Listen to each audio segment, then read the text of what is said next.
بریم با هم حساب کنیم هزینه سفر لاکچری به کیش 2 نفر چقدر میشه. بلیت رفت و برگشت با هواپیما و اقامت 3 شب در هتل 4 ستاره با صبحانه 2 نفر میشه 3 میلیون. چون هتلمون فقط صبحانه داشت 3 شب شام بیرون خوردیم شد 3 میلیون. روز اول این ماشین رو اجاره کردیم که 3 میلیون شد.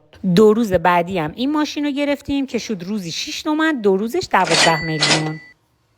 2 تا موتور گرفتیم 2 ساعت 800,000 تومان. چتر پاراسل سوار شدیم 2 نفر با فیلم برداری 1,700. کشتی یاد اجاره کردیم ساعتی 3 میلیون و 500. شاتل 2 نفر با فیلم برداری 850. 2 روز پلاژ رفتیم شد 1 تومن.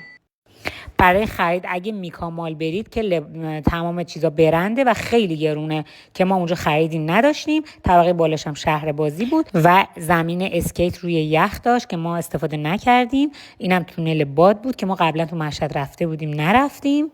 مرکز خرید دامون رفتیم، شام اونجا خوردیم. شب اول بهتون پیشنهاد میکنم، کافش خوب بود، دیجی و موسیقی زنده داشت. غذای شب اولمون رو اینجا خوردیم. یکی از بهترین کافه های کیش کافه کاوو هستش و رستوران دارچین که یه شب شاممون هم اینجا خوردیم.